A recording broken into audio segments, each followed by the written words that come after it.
सत्य के साथ। वक्फ बोर्ड की अब जितनी संपत्ति हैं सूचना के अधिकार में आएंगी। 0% टॉलरेंस ऑन करप्शन। मंदिर मठ दायरे में आएंगे तो फालतू बातें। धर्म भी यही कहता है कि पारदर्शिता होनी चाहिए। वक्फ की संपत्ति पर कब्जा करने वालों की अब खैर नहीं। आरटीआई के दायरे में आएंगी वक्फ की सभी संपत्तियां। राज्य सूचना आयुक्त योगेश भट्ट ने 6 महीने में आरटीआई एक्ट के तहत मैनुअल तैयार करने के दिए निर्देश।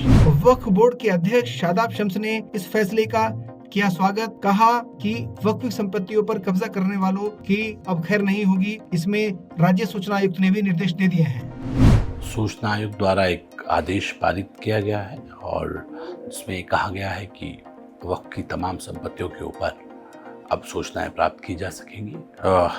इस आदेश का हम स्वागत करते हैं। मुझे लगता है हम 0% टॉलरेंस ऑन करप्शन की सरकार युवा मुख्यमंत्री पुष्कर सिंह धामी जी के नेतृत्व में चला रहे हैं, तो इसमें ट्रांसपेरेंसी होनी चाहिए, ईमानदारी दिखनी चाहिए।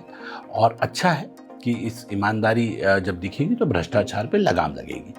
और ये फैसला अब क्योंकि इसे धरातल पे इम्प्लीमेंट करना है तो इसके लिए कहा गया है कि एक मैनुअल बनाया जाएगा।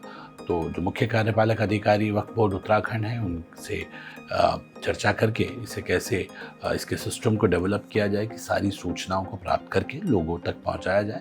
ये बहुत अच्छी पहल है और मैं उम्मीद करता हूं कि इससे ट्रांसपेरेंसी आएगी और भ्रष्टाचार पर लगाम लगने का काम करेगी।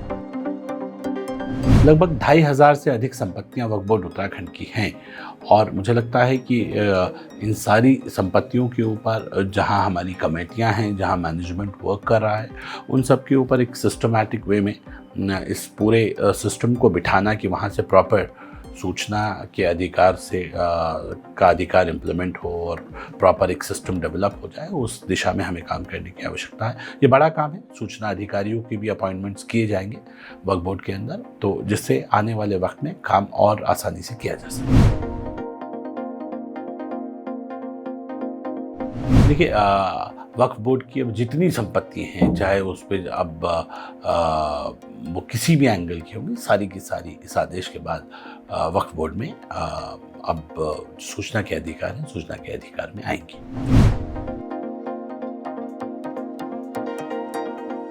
देखिए, मंदिर मठ दायरे में आएंगे कि नहीं आएंगे, विपक्ष ये बोल रहा है, विपक्ष वो बोल रहा है, तो फालतू बातें हैं। मैं ये बोलता हूँ कि मेरे घर में चोरी की बिजली न जले, मैं ये कह के अगर ये कुतर्क दूं कि बराबर वाला भी चोरी की बिजली जला रहा है, दूसरे यहाँ भी कहीं वो फला जगह ऐसा काम क्यों नहीं हो रहा, ये कोई तर्क नहीं हुआ। ट्रांसपेरेंसी की आवश्यकता है और अगर ट्रांसपेरेंसी आती है तो उससे भ्रष्टाचार पर लगाम लगती है। मुझे लगता है कि पारदर्शिता, धर्म भी यही कहता है कि पारदर्शिता होनी चाहिए और अगर पारदर्शिता रहती है तो ये बेहतर है, प्रदेश के लिए बेहतर है, देश के लिए बेहतर है, समाज के लिए बेहतर है। सत्य के साथ।